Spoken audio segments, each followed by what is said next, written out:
if you can find a spark in someone that they're of interest, of enthusiasm, then a great inferno fire can be built on top of that. And there are lots of great jobs out there, but I think the massive disconnect is happening is that people don't find the thing that's right for them. So what I love about Generation is that we help people connect with jobs which they might not be aware of, but actually they're really well suited for and can get really excited about.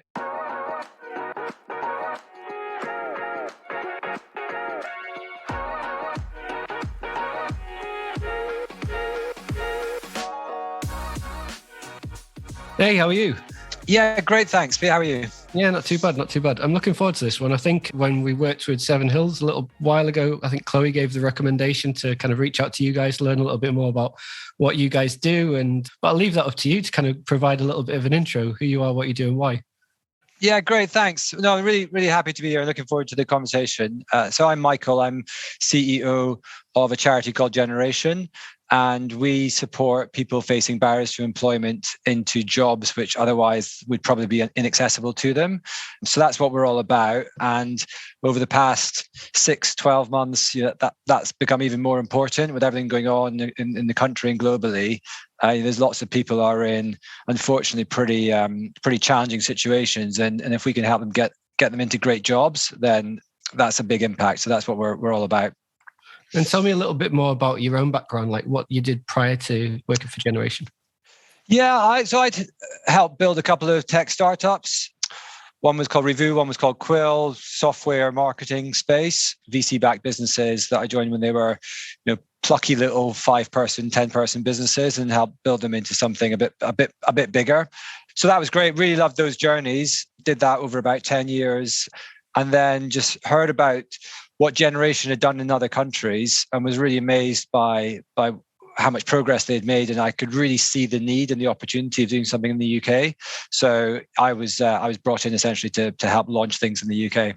So looking at what Generation have done in other countries, maybe walk us through a little bit of what they do and why.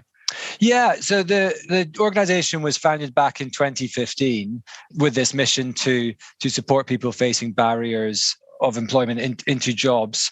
And if you think back to 2015, there was a lot going on. I mean, there's a heck of a lot going on in the world in the last 2 years. But back then, youth employment was a massive topic. It was just off the back of the Arab Spring. So in certain countries, the fact that loads of people were out of jobs, particularly young people, had sparked all sorts of civil unrest for understandable reasons. So there was this huge momentum behind making sure that young people could get access to jobs. And at the same time, what we knew was that actually employers have got lots and lots of job opportunities. So there's no shortage of job opportunities. It's just as a mismatch in skills training between what people are able to do versus what employers require. So Generation is all about bridging that gap. And so it's a win-win situation. And that was back in 2015.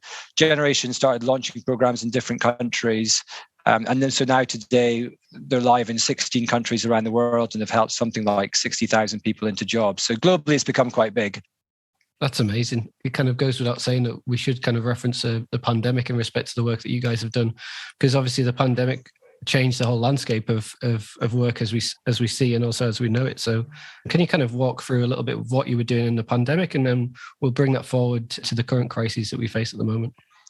Yeah, the pandemic was obviously massively tumultuous for everyone. There was no escaping it. And for lots of charities, actually, in that first year, in 2020, everyone was just in survival mode. Everyone's model was totally disrupted, and it was just figuring out how could you continue to survive as a charity. Was really the question lots of charities were asking themselves, as well as in a situation where more people than ever needed help. So that was a really challenging year.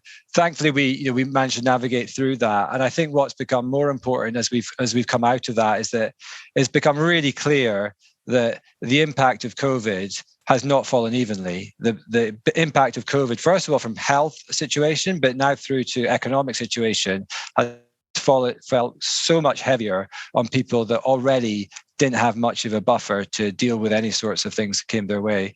So that was pretty bad. And then with the cost of living crisis in the past 3 to 6 months, it's the same story. It's falling heaviest on people that were already in a challenging situation.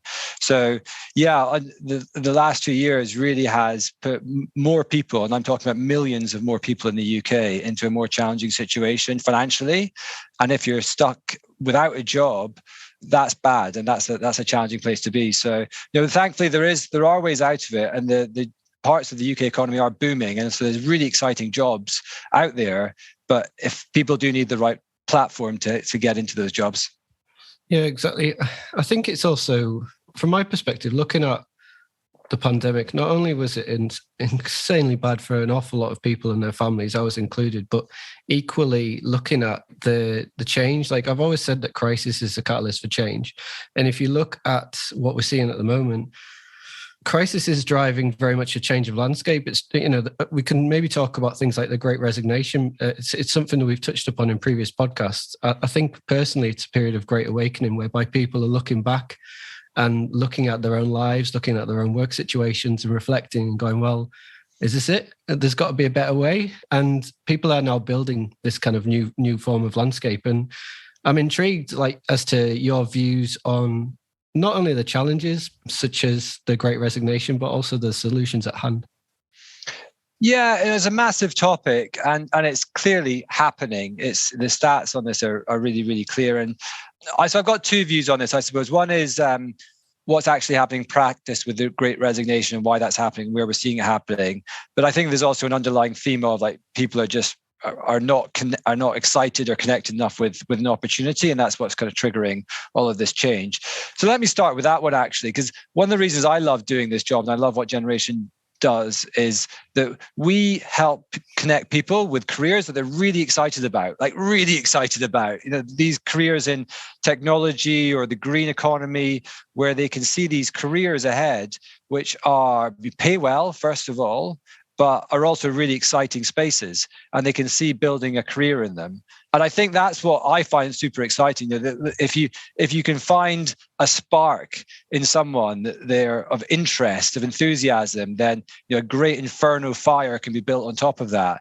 And there are lots of great jobs out there, but I think the massive disconnect is happening that people don't find the thing that's right for them. So what I love about Generation is that we help people connect with jobs which they might not be aware of, but actually they're really well suited for and can get really excited about.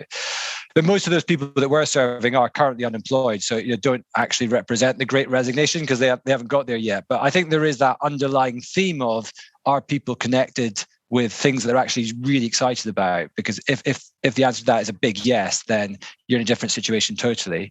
So yeah, that's one side of it. I think the other side of it, the Great Resignation, what we're actually seeing is, the manifestation of that. When people are not excited about their jobs or careers or life choices, then over the last 2 years, they've just taken that situation and reflected on it and thought, actually, no, I'm going to do something different. And so it's triggered a lot of resignations or a rethink from people in lots of different situations as people throughout their careers. One of the biggest things that stands out from the stats is lots of people that are over the age of 45 in particular have resigned, and lots of them have actually not gone back into work. It was a situation to actually take early retirement for people that were in a position to do that. That's a bit scary now because of the cost of living crisis. I think everyone's having to redo the maths and actually are in a more challenging situation. But yeah, it was a nationwide, a global factor that is playing out in a pretty big way. But I think right at the heart of it is people's excitement and satisfaction with what they were looking forward. And I think there's an onus in all of that to make that as an exciting a picture as possible. And if not, we should all have a rethink. Yeah, exactly. I was listening to a podcast not so long ago with a guy called Ari Wallach, and he talks about it's about the long path and not the shortcut. And if you look at the long path, it's about becoming kind of the ancestors our future descendants need. So the whole way in which people, businesses are operating now, and the ones that are going to thrive are the ones that are looking towards that longer journey. And the journey's the key to everything, because a lot of people are looking at things like purpose at the moment, and they're trying to coin a term. and they're trying to utilize a terminology or a new movement that's helping them align to their business values, beliefs, goals. But some people are doing it in a short-term way, in the way that we just want to utilize it as another coin to drive profitability. And others are totally transforming their businesses and their own selves to go on this longer path. And it's actually quite hard to kind of go on this pathway to the unknown, right? Because you've got to like face into your fears. You've got to look at the issues that we see at the moment, such as the cost of living crisis.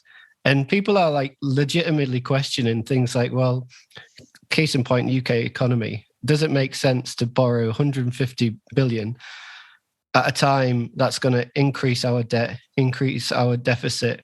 Or do we utilize things like the 170 billion that's available via a windfall tax, and we're able to kind of support people in a sustainable way that way? And I think it's interesting because for a long period of time, it doesn't matter where you look at from a business perspective, a lot of people have kind of followed down this top-down mandate, right? That people are saying, this is how we're going to go and this is why. And now people are challenging that very essence of a company's why. And if they're failing, this is why, Anthony Klotz went on Bloomberg in the mid part of last year and said the great resignation is coming. And then, millions of people left their roles. And same happened in the UK, July and September, 1.1 million people left last year. It's creating a whole like new ecosystem of people that want and expect more, not only from their employers, but from their own lives. They want to kind of be part of this engaging, empowering journey. And I think it's quite interesting because if you apply that logic, that kind of movement thinking, we did an episode a while back with a guy called Scott Goodson from Strawberry Frog. And that's the essence, right? You can talk about purpose. You've got to make it sticky. You've got to make it aligned to something that is going to empower people to come on that journey with you. And I think that those companies and people that are embracing that journey and kind of understanding the crux of the why, i.e. the turbulence that we're seeing in markets and society at the moment, and understanding there's a better way, they're the ones that are going to thrive, and we'll move beyond simply survival to thriving. So I'm excited to where we go, but yeah, I think it's the crux of what we're seeing is people are challenging the very logic and existence of how business and themselves operate. Yeah, I love that. I think there's so much truth in that, and it's not. There's no shortcuts to be taken on this. I think you do have to think about the long term.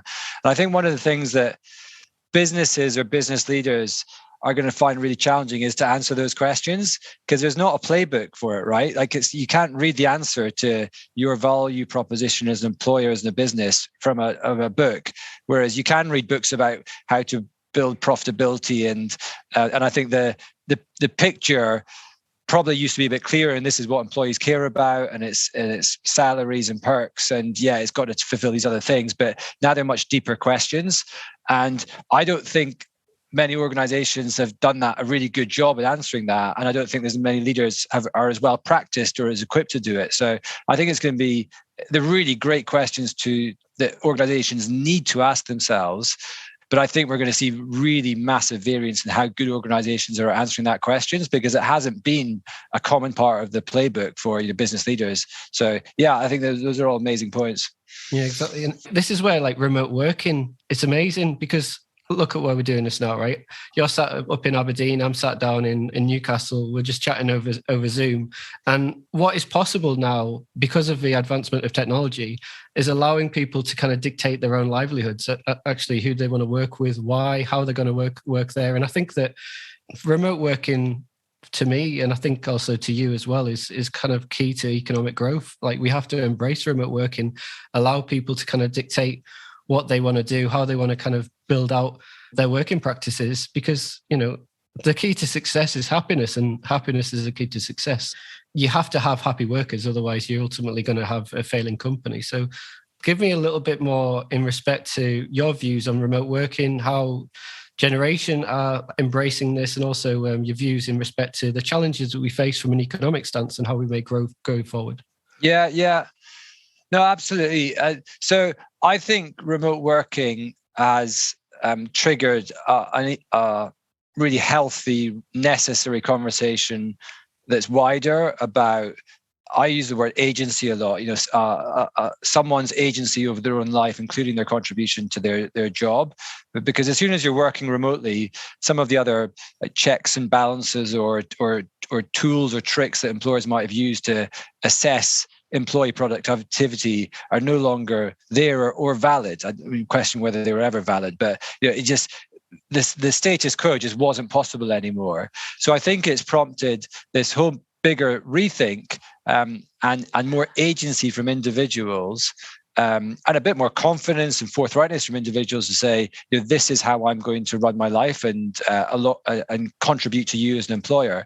So that goes into working patterns, flexible working in terms of how many days per week, what schedule of the day. I think the 9 till 5:30 or whatever pattern is well and truly dead. You can't just project a single offer.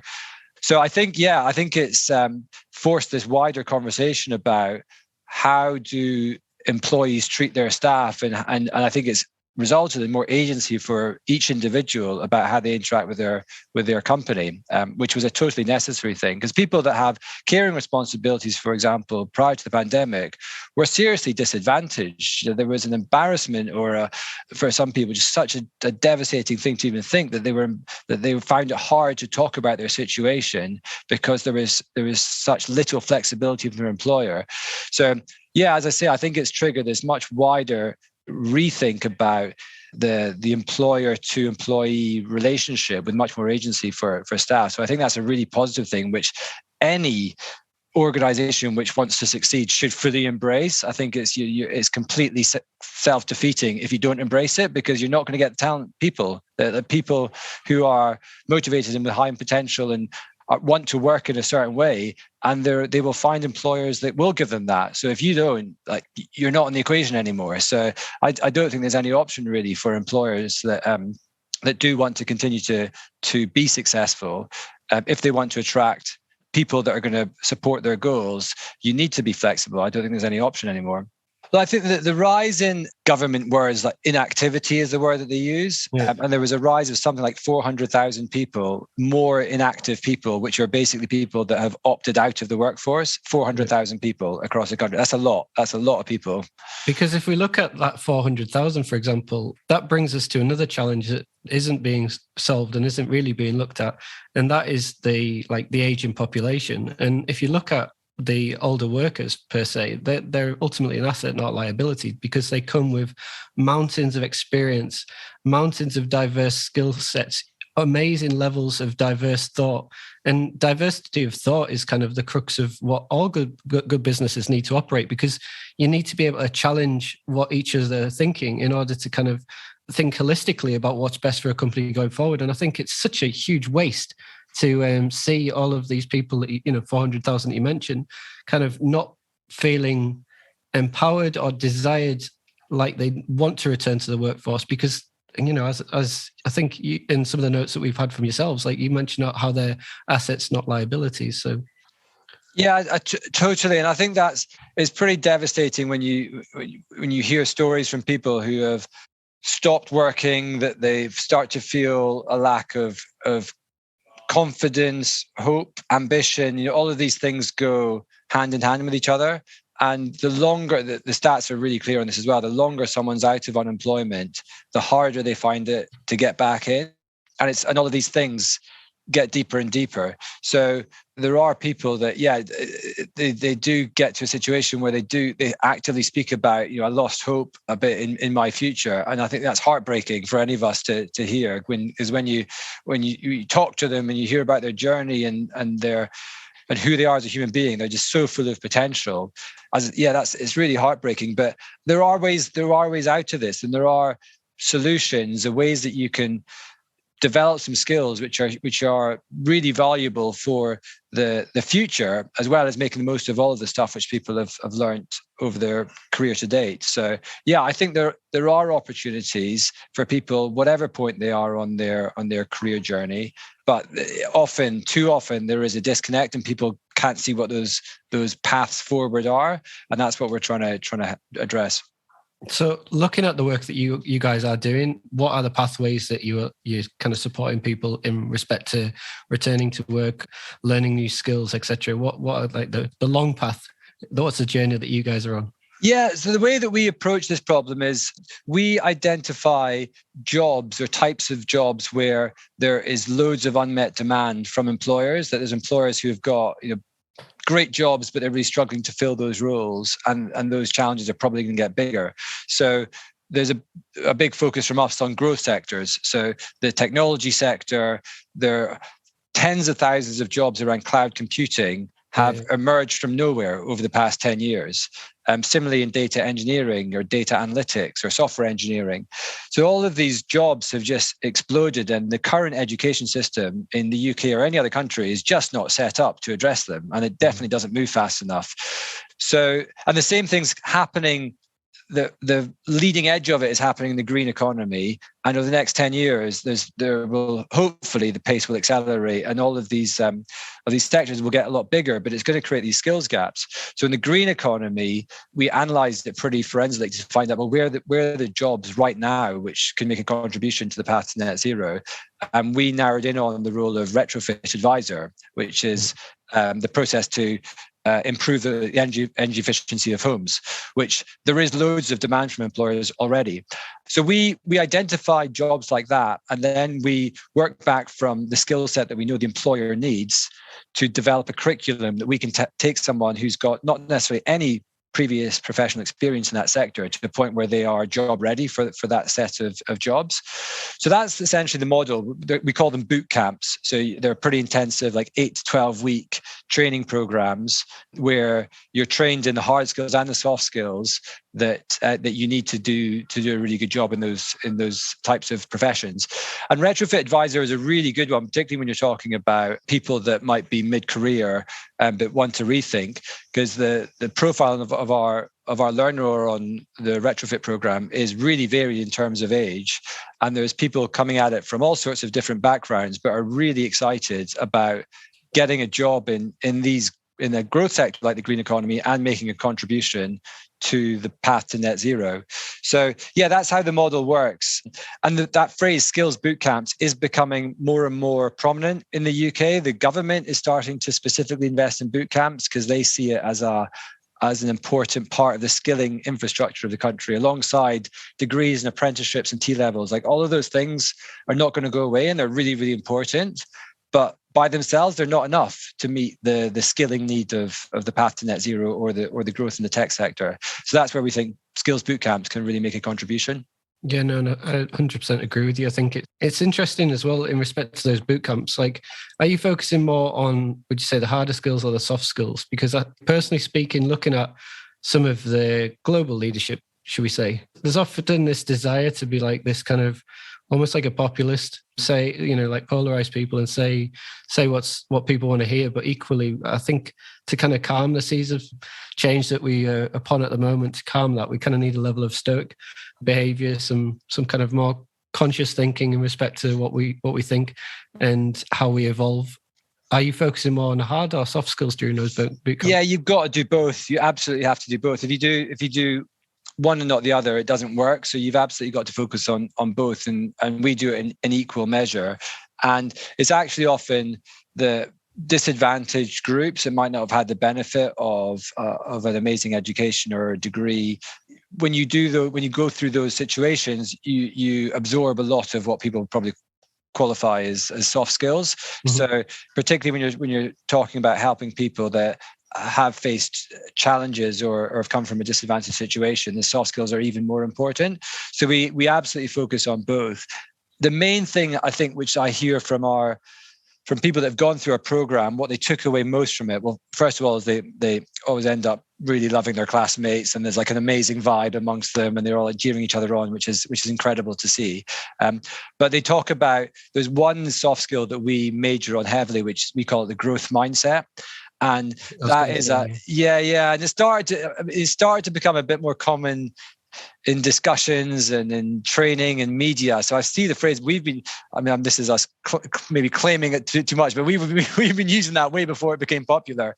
But it's such an important mindset that allows people to overcome challenges, to not get put off course, to be stoic, as you say, in the midst of like all this chaos happening around us, to be able to reflect and get through it and use each situation to learn. So the growth mindset is so important for everyone. I mean, for our learners, but we all take this medicine as well. I think all of us could do with reminding ourselves of what that kind of mindset is and why it's so important.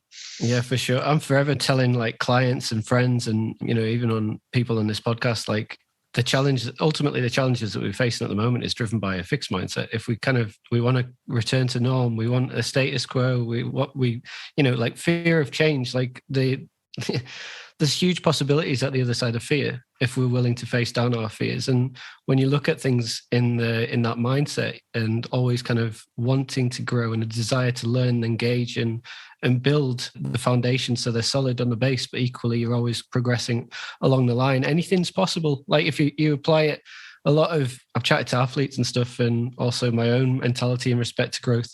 And I think the turbulence is always going to be there within the economy, within society. So if we reflect on it more so as a tidal nature, like the to and froings of these tides, they come in, they go out.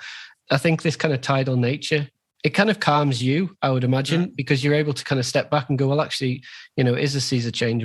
We're able to cope and understand change more if we're willing to learn from these kind of mistakes, learn from these opportunities, and grow from a firm foundation of knowledge. The individual ultimately has to want to and have a desire to change themselves, because if you have that desire to change yourself, you can change your circumstances. But equally, if you kind of have that fixed mindset, or have that mindset whereby, everybody else is to blame by you, I think ultimately you're doing yourself a disservice, because the journey that you can go on in respect to growth, change, development is really empowering, and it can kind of galvanize others as well as galvanizing yourself. But I know there's a lot of people that are in real deep hardship, but equally, if we're able to support them during those periods of change and kind of nurture their growth during the initial phases, when they realize that actually more can be done by themselves during this particular time, then a lot of great things can take place, and you can grow from those foundations of a desire to learn and grow as you not kind of stagnate, but ultimately always want to kind of develop and see what is possible and push towards the future, rather than kind of be stuck in the past and limited by the present. Yeah, no, I love that, and I think that mindset or philosophy of just acknowledging that change is a constant, that there is always going to be change, that is reassuring to people. And I mean, listening to you talk, I'm sure a lot of people would find that really inspiring as well. The sense of hope. This is why I love the analogy of the spark and the fire, because I mean that's how I think about it. If you can find that thing that does feel like it's a little spark inside you, that is something that you're genuinely interested and excited about, then that is so valuable, and that's your power source. So find that and then major on it. It's a pretty surefire recipe for success and fulfillment. And when I was talking about some of the people that we seek to support, and when they talk about losing hope, that's what I find so heartbreaking, is that it suggests that little spark has gone out, and you've got to find a way to relight it and rekindle it. But once you have done that, if you as an individual can find that thing that you're excited about, I would always recommend to anyone that I'm talking to is major on that, because that's the power that's going to get you to wherever you want to be.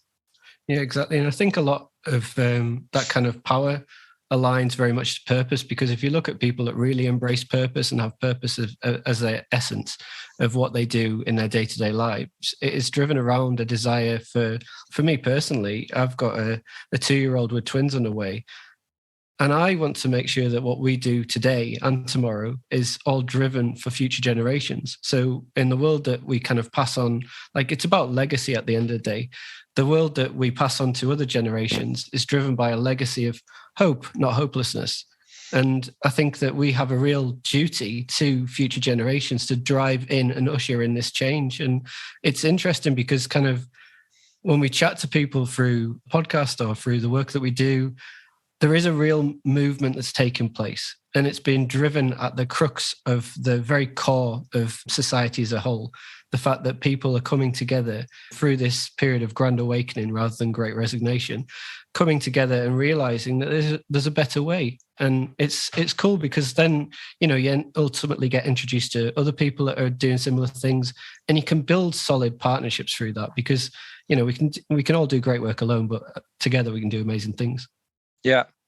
Yeah, it makes a lot of sense. And I've got a 2-year-old as well, and it does change your perspective on the world. And I think that's absolutely right, that all of us should feel responsibility about handing over a world that's better than when we started, hopefully. And we've got a long way to go to be able to meet that promise, but that's what we should all be striving for.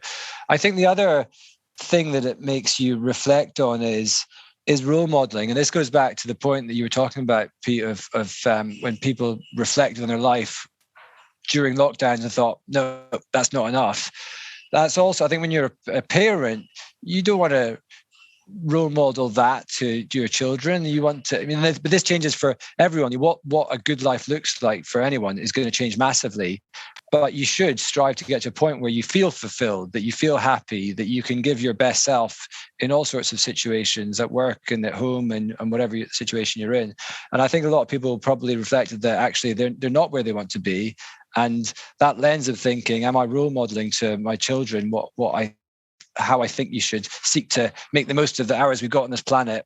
I think the answer probably wasn't an overwhelming yes in lots of cases. So it's been part of that rethink about of how we're going to focus the time in our lives. So yeah, I think being a parent probably helps you reflect on that as well. Yeah, it's crazy, right? When you become a parent, how quickly it changes you.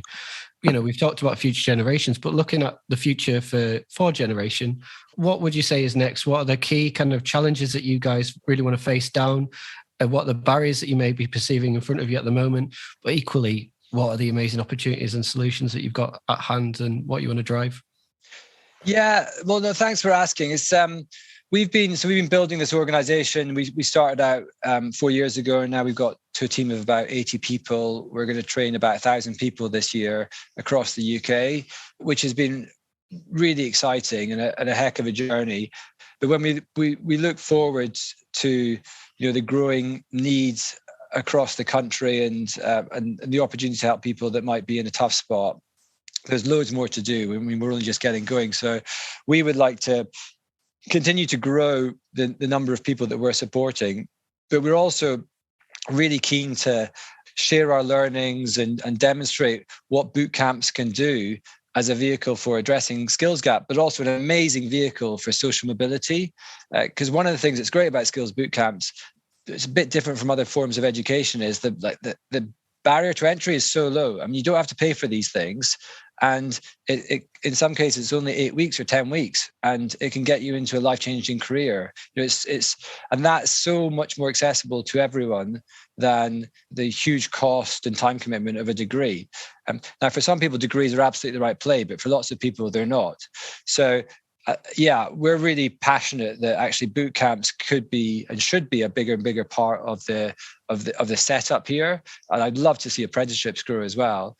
So part of our agenda is to keep doing what we do, but use that as a demonstration of what's possible. And we'll share all of our learnings. We'll share what we figured out works versus what doesn't work. And we would love to see that wider uptake of boot camps by organizations across the country, whether that's charities or private sector players or bits of the education system.